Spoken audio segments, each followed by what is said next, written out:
Welcome to the Succeed booth. We're here at the USTRC 2026 finals. We're at the John Justin, and I have a special guest that I just roped. Did you get that? Roped into the booth.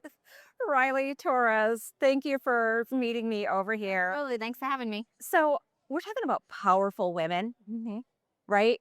And I mean, like, there are so many women behind the scenes that run the show, keep the men organized. But you do all that. I know that you do all that. So Jonathan Torres is your husband, Yes, ma'am. right? But you're a very talented roper yourself, Thank you. Thank you. I've done it my whole life. I entered my first roping when I was 4 years old. So right? And I mean, and you're not just, I mean, like you're roping with the men. I'm trying. That's my goal. My goal is to be the best girl header. And I get to work at it every day with the NFR guys or the best headers in the world. Right. And my husband, healer. So it's being around them people, I think, helps a lot. You get to watch it. You get to watch the mentality, the horsemanship, the roping, and everything. I feel like I learn a lot from them. I mean, and like I don't you want to be too like sexist or whatever. There's too much of a feminist, but I mean, I think you put a good, smart woman in a pen on a good horse with men like that every day. And I mean, they might be asking you for some advice here pretty soon. A good horse is huge too, Yeah. especially in this industry. Yeah. That's my husband keeps me mounted on good head horses, so I'm lucky with that. Yeah. And so you talk about you grew up in this industry. Yes, my parents, Tom and Debbie Fabrizio. I grew up. We used to go to every U.S. roping they had. And Yeah. we had, I think, the Fabrizios had the highest entry fee at the U.S. finals one time. So I've done it my whole life, grew into it, and I'm a team roper. Yeah, that's awesome. So you're one of those little girls, one of those little kids that were, well, like back in the day, we probably didn't have segways then, but you were on the skateboard or the bike, or you were in the dirt pile and you were roping the dummy and you were doing all that with the boys For sure. and the other We're all kids. in the guy's world, it feels like sometimes. I used to breakaway ropes, and a couple years ago, I just stepped back from it and kind of dove into just team roper. And yeah, I wouldn't trade it. You have so much opportunity, so much money to be won, and Yeah. it's just a lot more fun for me. Yeah. And I mean, so growing up in this industry, you stayed in it. I mean, obviously you've got the passion, your husband is right in the thick of it. What is it about this industry that just keeps pulling us in and keeps us going? How, I don't know. I think some people look at team roping hard and like in a bad way because it's two people, and you like even down the rodeos, you always got to rely on somebody else. But I take it as a challenge, and it's fun. And if you work together with your partner, and work towards the goals with each other and make it a one team, then I don't know. I just like challenges, I guess. Yeah. So it's funny in the cutting, I show cutting horses, and it's like you never want your husband or your wife turning back for you, or something about you never sleep with the person that's like, right. So how's that go with the marriage? Honestly, it's pretty good. We get along really good. There's some days, you want to strangle each other in the practice spin, but we do it every day. A lot of people tell him he has his own personal practice partner, so it's good and bad. He gets on me sometimes, but it's only to make me better. So You let it go. You don't let it hold a go. grudge. We let it go. It might 10-minute grudge, but Let's talk a little bit about the horses and making choices about horses that are in your program. Do you guys partner on that? Do you guys really consult with each other on horse choices and things like that? I think for the most part, Jonathan's really got a good eye for a good horse, and I love horses, and taking care of the horses is huge to me. And obviously, to succeed, our horses love to succeed. My mare that I'm riding today, her name's Jane, and you can call her name with the succeed in your hand, and she comes running. But I think just you got to have a good horse, but you got to take care of a good horse too, and that starts from the ground up. And we do it as a team, and it just works out. Yeah. And that's the common thing that I keep hearing over and over again about succeed is that the horses love it. I mean, it's not something that you've got to hold them down and force them down that they're going to take. In fact, my dog follows me Oh, around and she wants Mine to lick the Yeah, tube. mine get the leftovers, but I have one horse that if you don't double grab, he'll eat the tube. He loves it so much. So no, they love it, and it's been a staple in our program. Our horses look great. Yeah. As soon as we get a horse, that's what we start them on. In the summer, we'd give it twice a day just to make it easier on the hauling, and the road's hard on them. And if you can do anything you can to make it easier, then it makes the horse like their job better. Yeah, and when you're traveling on the road like that, do you try to keep your horses on the same schedule? Yes, yes. I'm big on schedule, and I know some people don't think it's important, but I do. I feed pretty much the same time twice a day, and they get their 6 feed in the morning and the night twice a day, and same time. And I think it's huge.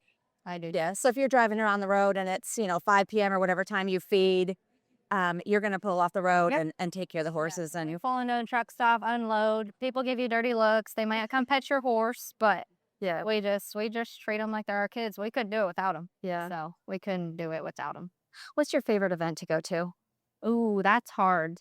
Obviously, the NFR, we have a lot of fun there. But one of my favorite rodeos is Salinas, California. Yeah. Jonathan won it a couple years ago. And I don't know, it's kind of a break in the middle of the summer. You just stay in one spot for like 5 days and Yeah. go eat good seafood and hang out. And it's a good time. Yeah, because I mean, a lot of times, like, I mean, you're finishing at one event and you've got to get right on the road and head to the next town. Yeah. So it's not like you're checking all the great restaurants out and all of these cities and everything because like you're eating, sausage dogs in the trailer before you head out. Yeah, no, not a lot of downtime until you get to the Northwest. And even anymore, there's not hardly downtime there. Yeah. So you got to kind of pick and choose. But it's a go for sure. Do you appreciate I mean, when at least when you get to the Northwest, it's a little cooler It than is. Texas. So do you look forward to that? Yes, I am glad that I go with Jonathan in the summer and I don't have to sit in the Texas heat. I've done it before and the road is a lot cooler. Yeah. You guys have got to have a good support team behind you when you're on the road like that. Who's taking care of the ranch and things at home? We have a huge support team behind us. Jonathan's brother and sister-in-law, they stay there at the house and they take care of stuff. And we have a boy that's worked for us for like 4 years. Yeah. And he's a huge part of our program. He helps us. Yeah. You got to have the support and the help or it's not possible. Great. I mean, because you've got your good horse. Well, you've got Jonathan's good horses on the road with you. Who's taking care of your horse? Yeah. Are somebody keeping them legged up for you? Yeah, we have a walker. That's been a big game changer. Mine will get a little bit of time off, and then we'll start getting them like back up right before we come home. But Yeah. they enjoy the summers off. But yes, it's still important to take care of them every day. Wow.